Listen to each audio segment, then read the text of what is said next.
Joe Bell has been showing off his new solar panels to the neighbors. We had a little backyard party Oh, great. Yeah. to celebrate putting the panels up.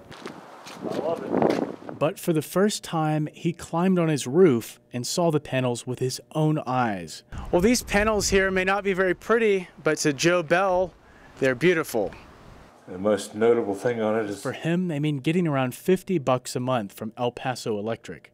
a little thing here that says credit balance. His solar panels generate more electricity than he uses, so El Paso Electric pays him for what he sends back into the power grid. It's a system called net metering. Joe was able to do it without any upfront costs because of federal and state incentives. Like a lot of Las Crucens, he's retired and he's on a fixed income. I like to call it enough to live in genteel poverty. Joe's panels were about $20,000, but with a combined 40% state and federal tax credit, he could roll the rest into his mortgage. It allows me to live in more genteel poverty.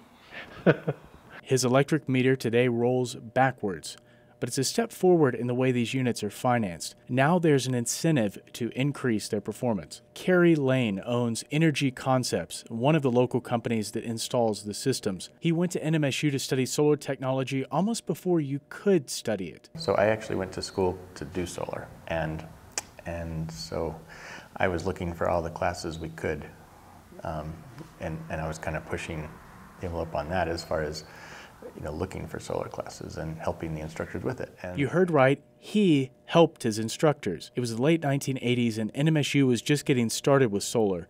The Department of Energy funded the research at first.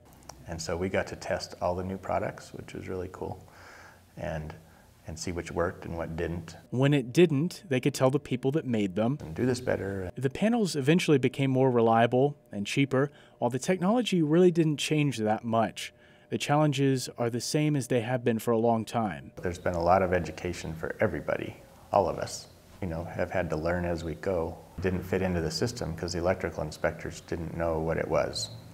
And so teaching electrical inspectors what it does is still an issue. Changing the financing made a big difference. With net metering, companies like Energy Concepts had an incentive to build for quality. Individuals can check with local solar installers and take a look at their taxes, but a good rule of thumb is the panels might be a good idea for anybody planning to stay in the same house for at least 5 years. But when Joe put up his panels, he had another incentive in mind. Yeah, lots of people have said, you'll never recover your investment on the solar panels.